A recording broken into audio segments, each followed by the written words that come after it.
Tuluyan na nga nakapasok ang Japan sa Paris 2024 Olympics next year dahil sa lahat nga ng Asian teams na sumali sa FIBA World Cup, sila lang ang may pinakamagandang record.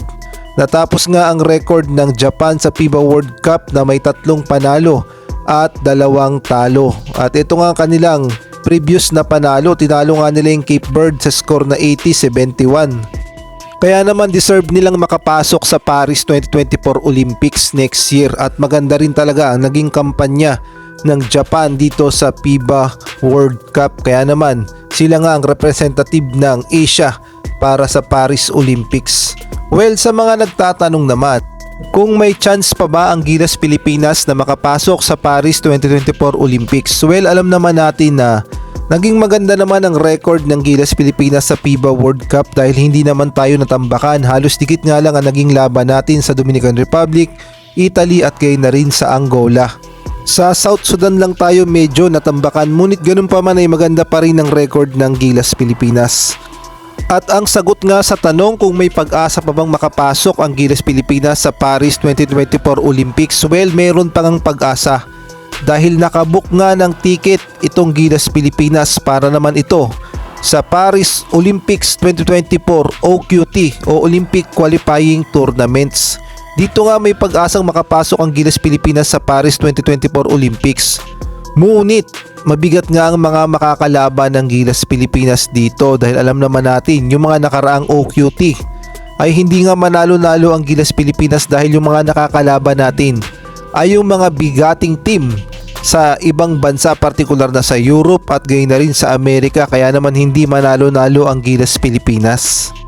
Sa ibang balita naman, mukhang ang napuno na itong si Coach Chot Reyes o mukhang napuno na ang kanyang salop sa mga bashers na bumabatiko sa kanya at meron na nga siyang matinding sinabi sa mga bashers niya. Kaya naman ating pakinggan ang naging hinaing ni Coach Chot Reyes sa kanyang mga bashers. Well, it's just too difficult. After After a while, it's just too difficult. Just too heavy, masyadong masakit, masyadong mahirap.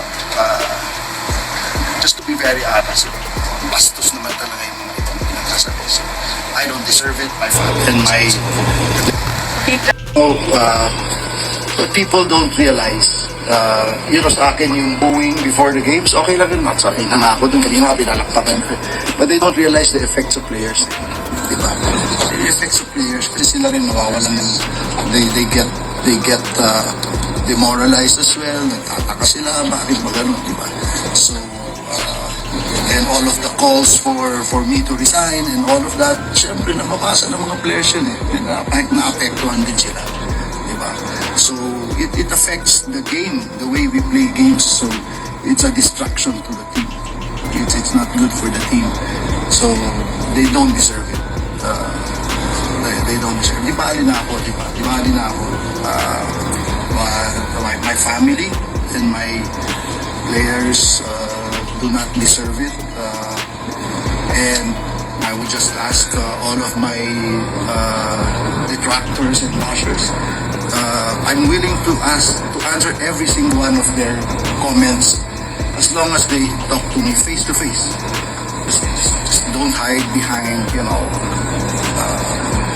anonymous whatever on social media. Come and talk to me face to face, and I will answer all your points one by one on why certain decisions were made and why this is why it is what it is, why things turn out right. So ilang naman yun. In the end, the players don't deserve it.